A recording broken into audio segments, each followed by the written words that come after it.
palace's fine stone walls and its big courtyard. He came to play there every day. The king looked out of his window and saw the child. The little boy was big and strong.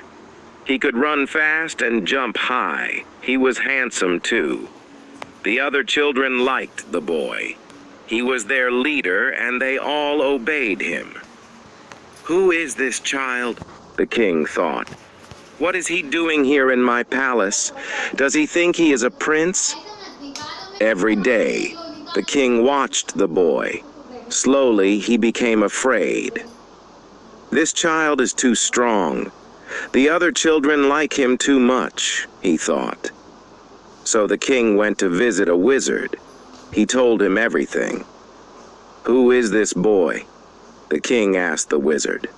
"What will happen to him?" The wizard did not speak. He was afraid of the king's anger. "Tell me," cried the king, "or I will call my soldiers." "My lord," the wizard said at last, "this boy will be a great king one day. He will kill you and take your throne." The king went back to his palace. His eyes were dark with anger. He could not eat and he could not sleep. At last, he sent for his servants. "Catch the boy," he said to them. "Put him in a box and throw the box into the sea."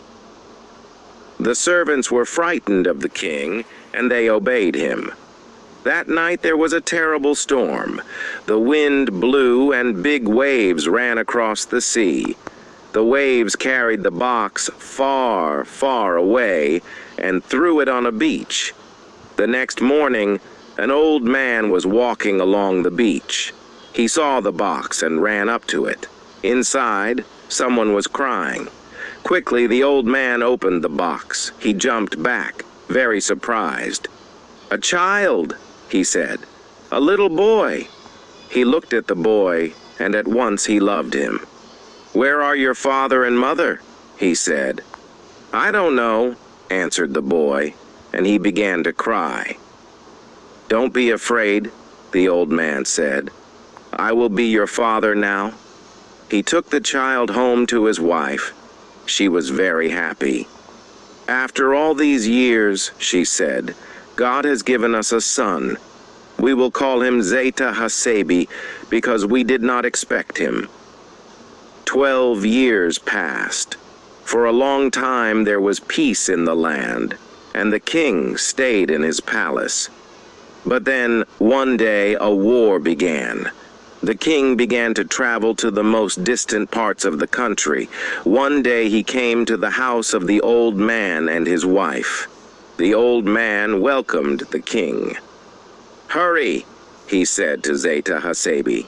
"Bring some water and wash our guest's feet." Zeta Hasebi ran to find water.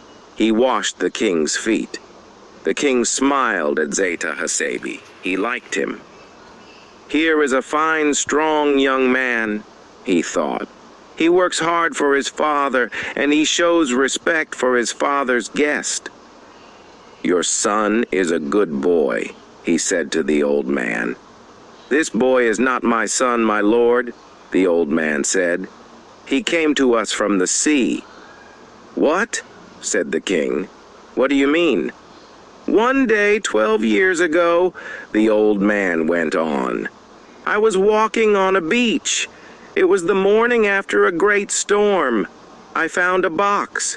I opened it, and inside it was a little boy. I took him home with me. My wife was very happy because God has not given us any children. This boy became our son. We called him Zeta Hasebi." The king frowned. He looked at Zeta Hasebi angrily. He did not like him now.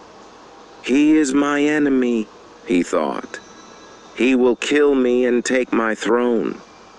The king thought quickly. He tried to smile again. "Listen," he said to the old man. "I like your son.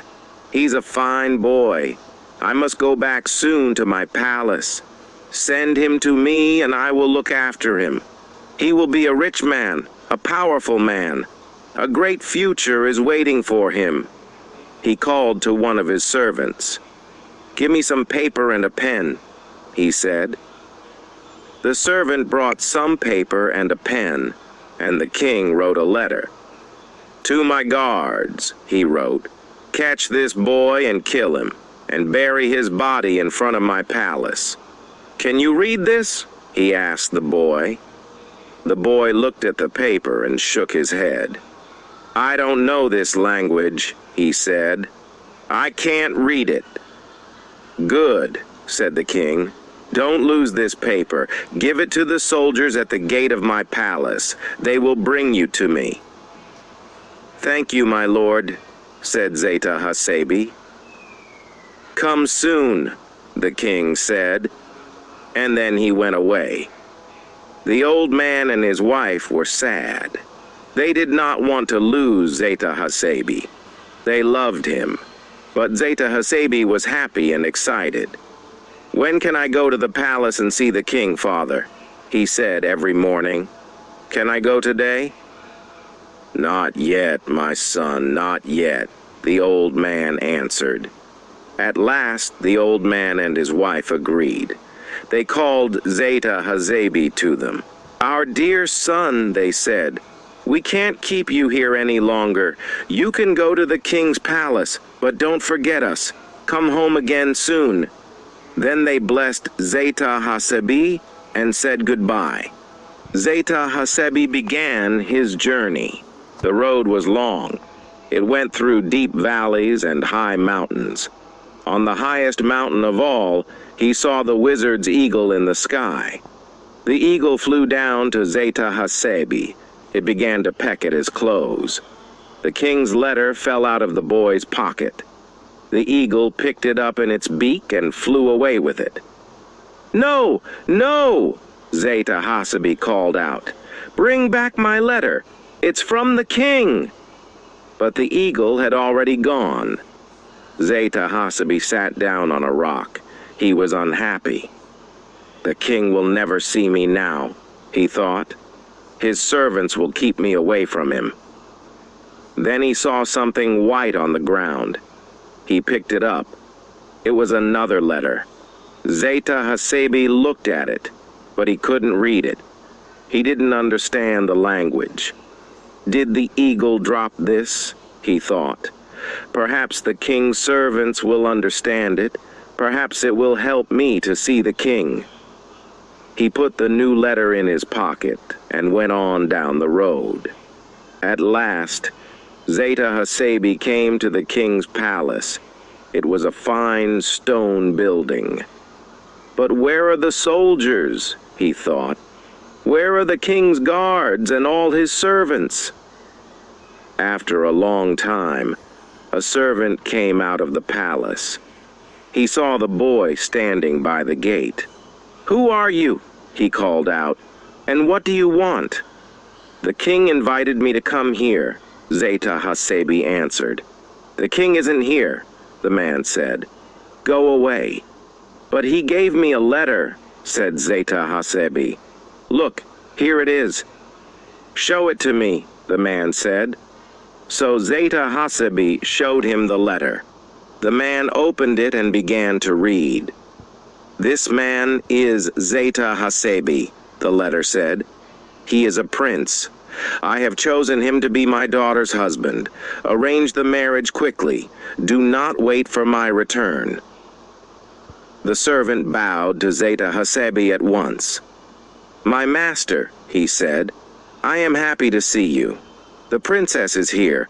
I will obey the king and arrange the wedding. You will be married tomorrow." The next day, Zeta Hasebi married the king's daughter.